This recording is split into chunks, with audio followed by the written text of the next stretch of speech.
Hello, fifth graders. Today we're going to talk about how to make shapes look 3D. Okay? 3D refers to the three dimensions of height, width, and depth. And you can do some simple things like curving lines to create the illusion that a shape, whoa, there we go, is 3D. And if I shade it down the side a little bit, that'll help. Okay? So, I'm going to show you some ways to create 3D shapes. So the first thing you want to do as an artist is decide what media you'd like to use. Crayon or oil pastels or pencil, colored pencil would probably be the best. So drawing media, okay? The next thing you want to do is choose the color to draw with. I guess that's most close to the color that you want it to be. So let's say I decided one of my shapes was going to be a circle. Okay, to me that looks like a pumpkin, so I used orange. And I want to show you how to make this pumpkin look 3D. So I'm going to quickly color it orange. I'm not pressing very hard.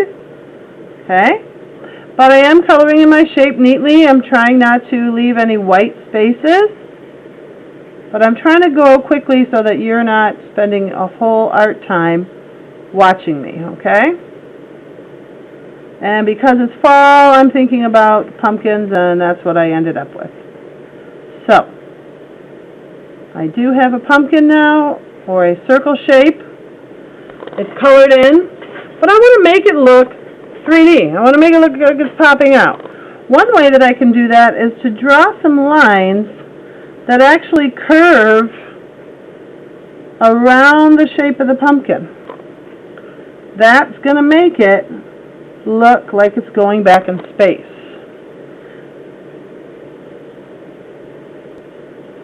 Okay? And those lines usually go all the way to the bottom of the pumpkin and all the way to the top.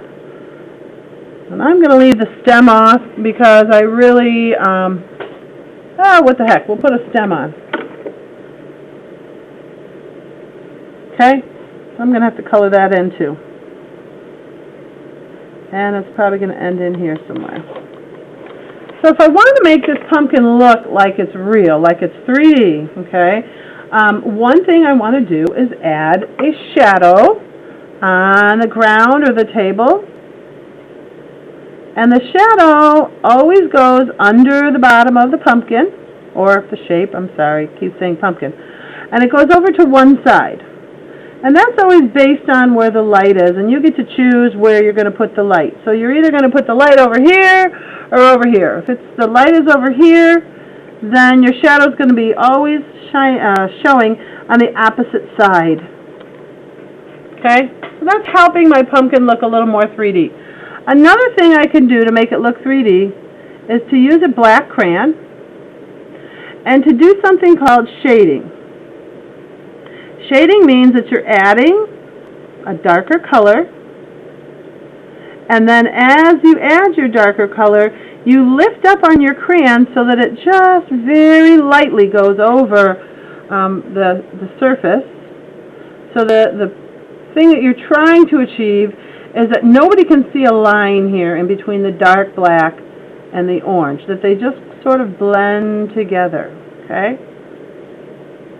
You could use brown for this too. It does kind of look funny, black, but I started now, so it's almost too late. So I'm going to do a little shading on these lines as well, very, very lightly. I'm hardly even pressing down, just adding the illusion that when these lines go into the shape of the pumpkin, there's a little shadow in there, okay? That's going to help you further create that illusion that this pumpkin is actually three-dimensional. Not only is it tall and wide, but it goes back into space. It's round. You don't have to use a pumpkin for your subject. That's just what I picked. I also like to shade the bottom because it does curve under. And it would be dark under there, I think. It wouldn't be light. Now, if we were using a media like oil pastels or charcoal chalk, we could actually add a little white highlight on the other side. And I don't think that's going to show up. But typically, you would add some highlights. Yeah, it's not going to work for us on this pumpkin picture. So sorry about that. I will add some more orange because it's starting to look too dark to me, and I want it to look like a pumpkin. But what I want you to get out of this is that when you shade a shape, it makes it look like it's going back in space. I'm not crazy about the black. In looking at this, I much rather would have used brown, but too late. I think brown just kind of goes with the orange better.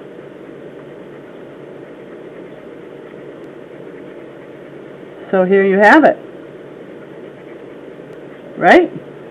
A pumpkin shape that looks 3D. So what other shapes could we make 3D? I'm trying to think. I'm thinking of other vegetables, which I really don't want to do. I don't want to have to stick to just vegetables. So let's make,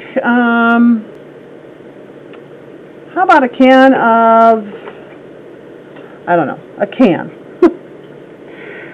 You can decide what to put in it. So our can has height. It has width, and when I draw the width of the can, I'm going to go down with an oval like that. And at the top, I'm going to make it an oval. Just doing that makes it look 3D, doesn't it? More than just a rectangle. I'm also going to have that same shadow on the table or wherever this can is sitting. Okay? And then I'm also going to shade the side that's opposite the sun. And I'm purposely leaving this white so you can actually see the shading in action. Okay, I start out pressing hard over here. I lighten up, lighten up, lighten up, lighten up. Pretty soon I'm coloring so lightly I'm barely touching the paper.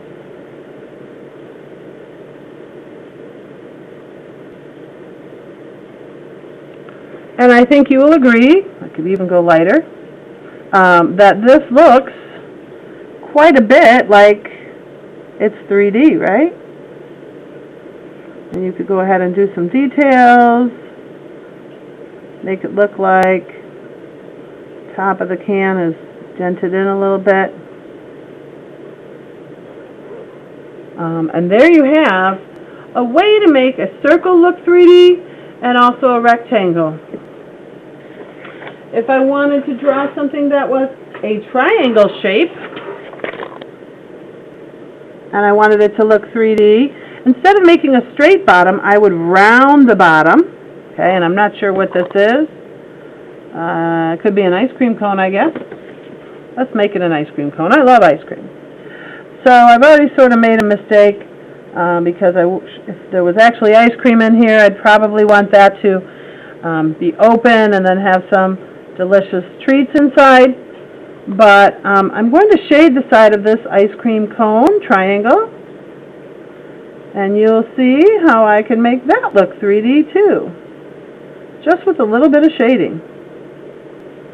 My favorite ice cream is mint chocolate chip, so I'm not going to waste any time. I'm going to put that mint chocolate chip inside my ice cream cone,